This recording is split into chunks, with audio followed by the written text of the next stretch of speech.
Bismillahirrahmanirrahim. Atamma sya'ilal baghdad wala tansa ya'malur ribat idza kuntum ummat Muhammad ajibus salami bin nasyad. Assalamualaikum warahmatullahi wabarakatuh.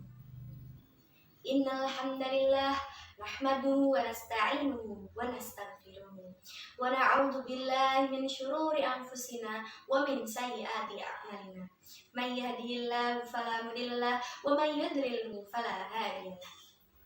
Asyhadu an la ilaha illallah wa asyhadu anna Muhammadan abduhu wa rasuluh la nabiyya wa la rasula ba'da amma ba'd. Yang pertama, marilah kita panjatkan puja dan puji syukur kita kehadirat Allah Subhanahu wa Ta'ala yang telah memberikan kita nikmat sehat, taufik, serta hidayahnya sehingga kita dapat merasakan iman dan indahnya Islam. Salawat besertakan salam tak lupa kita haturkan kepada pahlawan revolusi Islam, pahlawan yang tidak pernah makan bakwan, pahlawan yang tidak pernah sosial mediaan, dan pahlawan yang lebih hebat daripada Superman. Man huwa nabiyuna wa maulana Muhammad sallallahu alaihi wasallam, yang telah membawa risalah Islam dari zaman kegelapan menuju zaman terang benderang, dari zaman jahiliyah menuju zaman Islamiyah. Dewan juri yang arif dan bijaksana, panitia lomba yang semangatnya luar biasa, serta teman-teman yang selalu di dalam lindungannya. Remaja dan pemuda adalah masa yang paling indah, masa yang dihiasi oleh fisik yang kuat, berjalannya masih cepat, dan pendengarannya masih akurat. Oleh karena itu, pantas bila remaja dan pemuda menjadi penentu maju dan mundurnya suatu bangsa. Seorang pujangga Mesir bernama Syekh Mustafa Al-Ghulayaini pernah berkata lewat syair indahnya, Inna fi yadis subani amral ummati wa fi aqdamiha hayata. Yang berarti sesungguhnya di tangan pemudalah letaknya suatu umat, dan di kaki mereka lah terdapat kehidupan suatu. Dewan juri yang saya taatimi dan para viewers yang saya cintai, mantan presiden kita Bapak Profesor Dr. Insinyur B.J. Habibie pernah berkata, setidaknya ada 5 kelemahan yang harus kita hindari. Yang pertama, lemah harta. Yang kedua, lemah fisik. Yang ketiga, lemah ilmu. Yang keempat, lemah semangat hidup. Dan yang terakhir, lemah akhlak.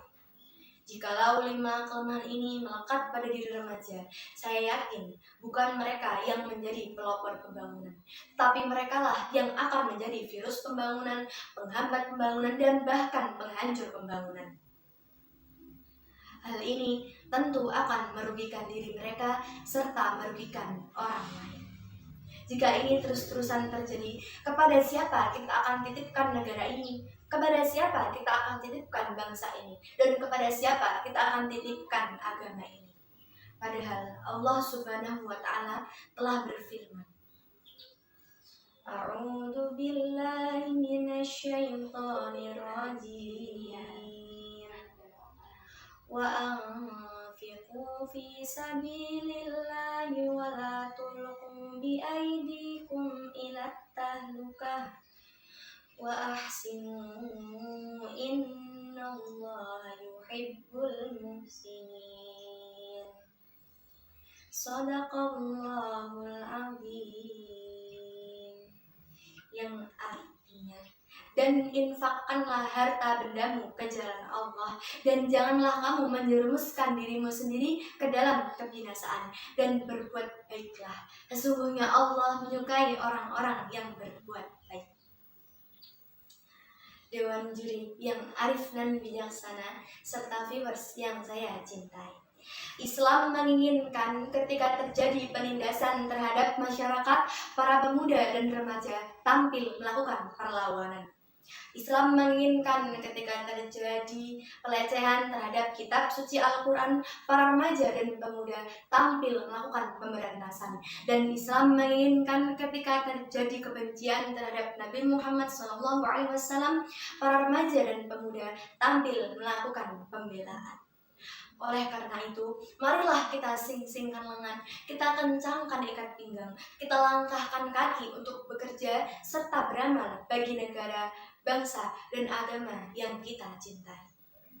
Dr. Muhammad Sulaiman Al-Askari pernah berkata, setidaknya ada 5 olah yang harus kita tingkatkan, yakni olah rasa agar iman melekat, olah rasio agar ilmu meningkat, olahraga agar badan sehat, olah usaha agar ekonomi kuat, dan olah kinerja agar produktivitas meningkat. Selain itu, ada 4 hal yang harus kita lakukan. Yang pertama, generasi Islam harus come back to Islam. The Islam is the best solution. Pemuda yang cerdas adalah pemuda yang mampu menyelesaikan permasalahannya. Marilah kita kembalikan penyelesaian dari suatu masalah kepada penyelesaian ajaran agama Islam. Yang kedua, mengembalikan remaja dan pemuda kepada rumah yang dipenuhi dengan cinta dan keharmonisan. Peran orang tua sangatlah penting. Ketika orang tua berhasil mendidik anak-anaknya, akan lahirlah pemuda dan pemudi yang dapat membedakan antara hak yang batil, yang benar, dan yang salah. Yang ketiga, meningkatkan semangat belajar pada remaja dan pemuda.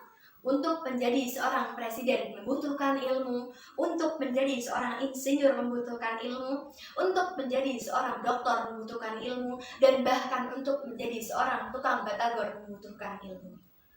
Yang keempat adalah akhlakul karimah. Kalau kita lihat di sekeliling kita, banyak sekali anak muda yang lalai akan akhirat. Mereka lebih mementingkan dunia yang sementara demi akhirat yang selamanya. Banyak sekali anak muda yang berlomba-lomba mendapatkan cintanya si dia daripada mendapatkan cintanya Allah Subhanahu wa Ta'ala. Betul atau betul? Betul. Oleh karena itu, sudah saatnya para remaja dan pemuda mengambil peran berkarya nyata bagi bangsa, negara, dan agamanya. Jadilah pemuda dan remaja yang berprestasi dunia dan akhirat. Jadilah pemuda harapan umat. Marilah kita bangun Indonesia emas bersama pemuda dan pemudi yang berkualitas. Di tanganmu, perubahan dapat diwujudkan. Di tanganmu, kemaslahatan manusia dipertaruhkan. Dan di tanganmu, pelangi masa depan bangsa, negara, dan agama akan bersinar. Pakar-pakar ilmu mengatakan bahwa halangan dan rintangan bukan untuk ditangisi, tetapi untuk diatasi.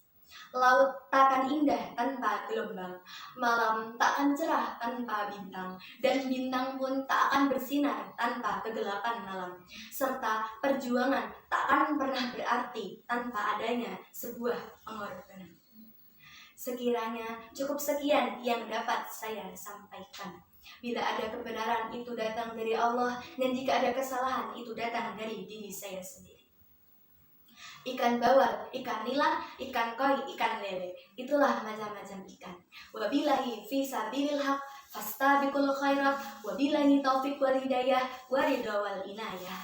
Wassalamualaikum warahmatullahi ta'ala wabarakatuh.